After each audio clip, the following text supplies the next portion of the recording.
What's going on, guys? It's your boy. Welcome back to another video. So today we're going to be talking about animated movies. This year has been a great year for animated movies. We had the Super Mario movie, which literally broke the record for highest grossing animated movie of the year. And there's been so many different animated movies that I felt so artistically different from one another this year. And I wanted to go ahead and rank them all. I know it's a little early in the year and there's still a couple more coming out, but with Teenage Mutant Ninja Turtles Mutant Mayhem coming out, all of my highest anticipated animated movies for this year is out. Spider-Man Across the Spider-Verse, Elemental, Teenage Mutant Ninja Turtles, all of them are out now. So I'm going to go ahead and rank, so far this year, all of the animated movies that have came out. I might be missing a couple here and there on some streaming services.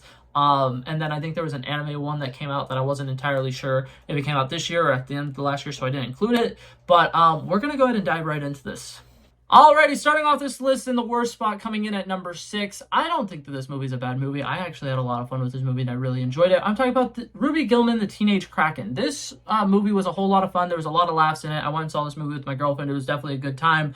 And I think that there was definitely a lot to love about this movie. I think that there was a lot of really fun characters. There was a lot of great comedy in it, and there was a lot of laugh out loud moments. And I think that the mother-daughter relationships in this is great. And then also the grandmother comes in, so it's like generational different struggles kind of coming in and out. And I think that there was definitely some good themes in this story about a girl who just wanted to be a normal girl and be accepted. And I think that her having to learn how to deal with having different parts of her life, and this was great. But I think at the end of the day, compared to some of the other animated movies that have come out this year, this one's felt kind of the most straightforward and basic, and there's nothing wrong with it. It's just not as bold as some of the other movies on this list.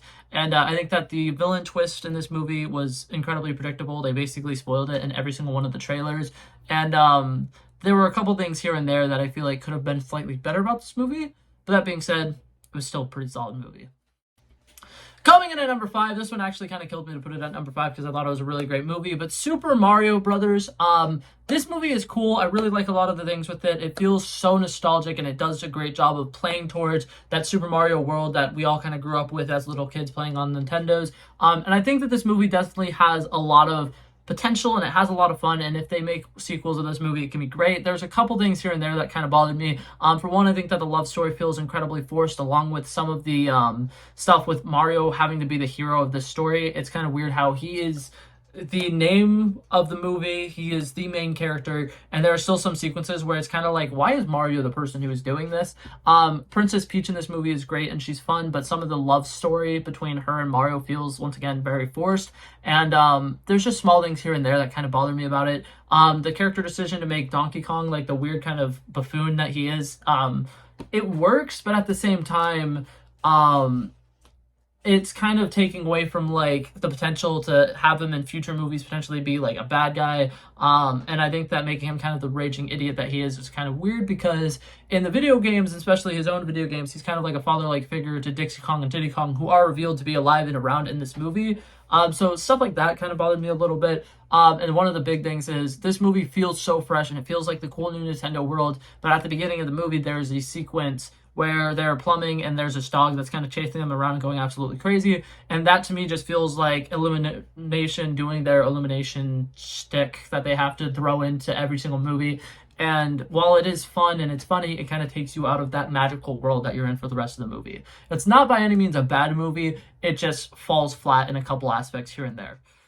Coming in at number 4, this one was much better than I was expecting it to be, and I'm gonna be honest, for the longest time, I heard the name of this movie, I heard, like, seeing a couple teaser trailers, I was like, what is this? This doesn't look like it's gonna be super duper amazing. Talk about the movie Elemental. This movie surprised me a lot. I was not expecting to love this movie, but it was fantastic. The story of an immigrant who's moving to a new country, kind of dealing with the hardship that comes with that. They basically have to create their own little Chinatown in their fire town or whatever, and it shows that the system is kind of literally working against them because they have water and literally everything and they can't get wet. And there's a lot of fun to be had with this movie. I think it is the best love story that Pixar has ever done. Yep, to all of you stans who love Up and are like, oh my god, but Ellie and Carl. they have a great love story too, but remember, that's montage. This one, we get to actually see them fall in love throughout the entire movie and see them figure out like what would happen if they actually, you know, try to be together and they touch and they hug and stuff like that. And it is such a beautiful sequence. I think the way that they show Ember being this like hot-headed mess who really doesn't know how to control her anger sometimes, and then her slowly figure out throughout the movie that part of the reason she has so much pent-up anger is because she doesn't really know what she wants for her own life, and she's too stuck on, this is what my parents want me to do, I'm going to do this. And eventually, when she finally figures out what she wants to do with her life and she has her own passions, she kind of grows into her own character and she can cool down a little bit. And I think that that character development in this movie was fantastic. I think that her relationship with Wade is great. Like I said, best love story in the entire Pixar universe. I love it a lot. I think that all of the element puns work really well. The humor in this movie is one of the best that Pixar has had in recent years.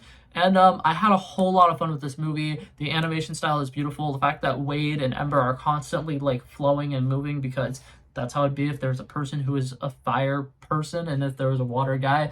And I think it's a whole lot of fun. I think that this movie is going to be one that I look back at in a couple years and I'm like, that's a Pixar classic. And I really, really enjoy it and definitely would recommend seeing it for those of you guys who haven't seen it yet.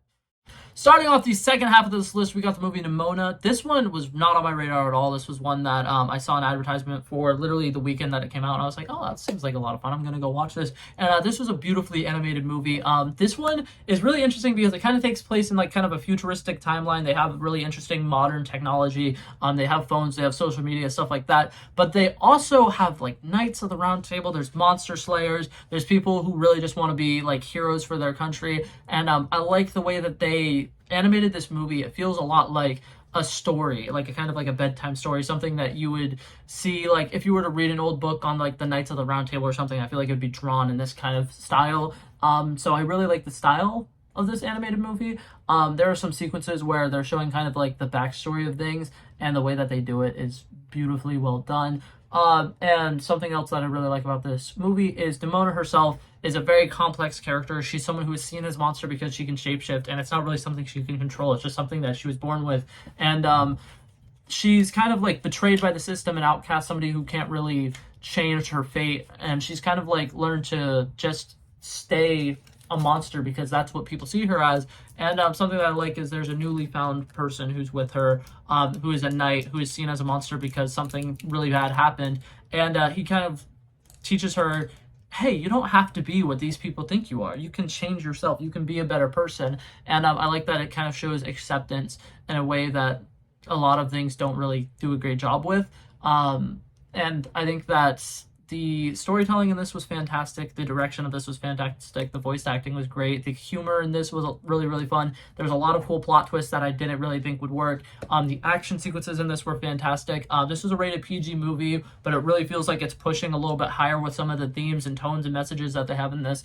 And I really, really enjoyed this movie. Definitely caught me off guard. This was a Netflix original. I don't remember if I've said that or not.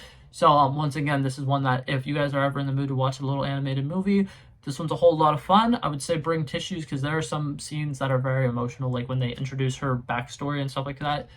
Very, very well done movie. Really enjoyed it. Definitely caught me off guard. Absolutely loved it. Coming in at number 2, we have Teenage Mutant Ninja Turtles Mutant Mayhem. This movie was a whole lot of fun. I really think that this movie might be a little high on my list because 1, recency bias, 2, they finally did these characters right in a movie. So I want to go ahead and say this. Growing up, I was a huge fan of the Teenage Mutant Ninja Turtles. I don't think any of the movies have ever really done a super good job of portraying them, but all of the animated shows were fantastic, the games were fantastic, and overall the concept is like such like a weird concept, but I love that it works as well as it does.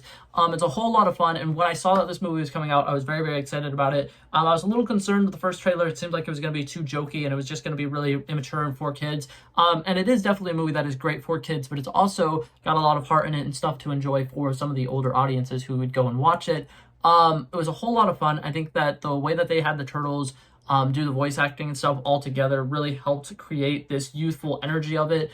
This one to me feels a lot more fresh than any other movie I've seen recently. A lot of the back and forth between these guys really feels genuine. This to me feels like how it would be if they actually had 4 people acting it out together on screen together. There's a lot of improv in it. It's fantastic. A lot of the jokes land really well. There's so much pop culture references in it that are really fun. And I will admit that watching this movie about 10 years from now, you're probably going to be like missing some of the jokes. But right now, this is a great movie to go watch, and you'll get a lot of the humor.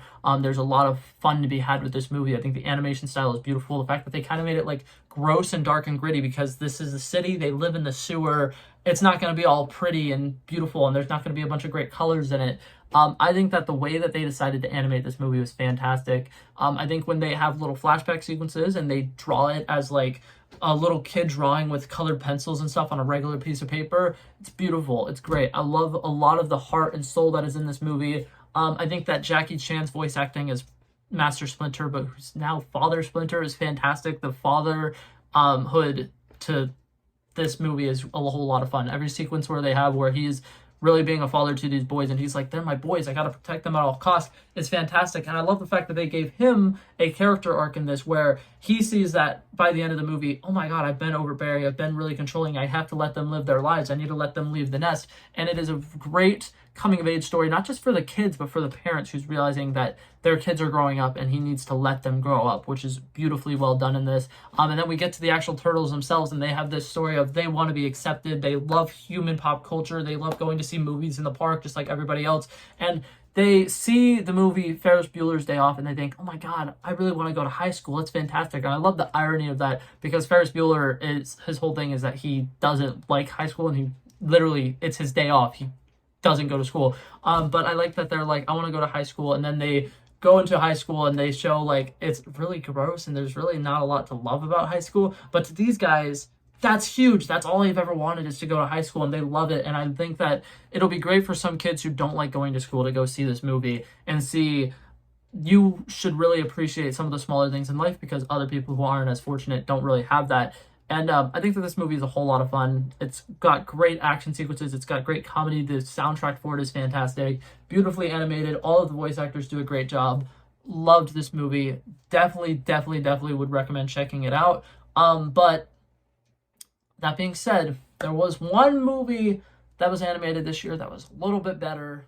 Coming in at number 1, in my opinion, this is the best movie that has came out this year. It doesn't just matter about animated or not animated, whatever. This movie was fantastic. Spider-Man Across the Spider-Verse. What they are doing with this franchise is insane. The fact that they were able to take like such an interesting concept of, let's just put some Spider-Man together on screen and let's see what happens.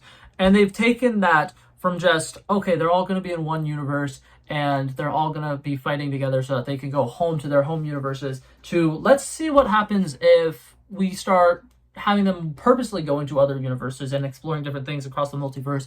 And it is so well done. There's so much fun. They're able to implement real life people into this without it feeling weird or out of place. They're able to use so many different kinds of animation sequences.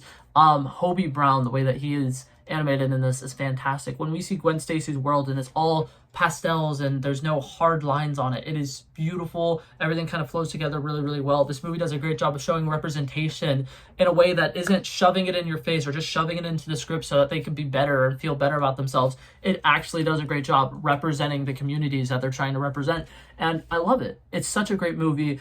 Even if you're not a huge fan of Spider-Man, you don't have to be a huge Spider-Man fan to love these movies, and that's something that I like about it, is this movie truly is for everybody. There's love stories in this, there's a story of betrayal, and I like the fact that even though this movie ends on kind of a cliffhanger, it has its own ending. This movie starts off with Gwen Stacy talking about how she's never been able to have friends, she's never been able to keep friends. There's a lot of people who don't understand what she's going through, and the one friend that she did have was Miles Morales, and it goes from that to, at the end of the movie, her creating her own band with a new group of people who she knows she can trust and love, and I love it so much. Cannot wait for the next movie to come out. It's going to be fantastic. But this movie right here is fantastic. Some of the best humor I've seen in the entire year. Once again, a beautiful soundtrack. Metro Boomin in this was chef's kiss, literally so good. And it's just such a fun movie, and I definitely think that that franchise is going to be one of the best trilogies of all time, as long as they stick the landing with the third one. But this movie had huge shoes to fill with the first one. They really had a lot to live up to, and they killed it. This movie is fantastic, and absolutely loved it. I cannot wait for this one to come out on Blu-ray. But that being said, that was it for this video, guys. Hopefully you guys enjoyed it, and hopefully you guys stick around. If you like this video, please leave a like down below. It really helps me out. If you want to see more of my content, subscribing would be kind of groovy. You don't have to, obviously. Do whatever you want. Live your best life. I'm going to head out now. Peace out. Bow. Bow, bow. He wanted me to drop a verse, I did this. We planned a day and then we did this. Wanna be in love with the girls with the kisses. Don't give a damn, I'll rid this. I like this when I run the distance. I run a 5K, you go ballistics. I wanna live within the business. Buy more than what's on the clearances. You're getting big cause I know you're a physicist. I wanna deny this shit, I'm unlimited.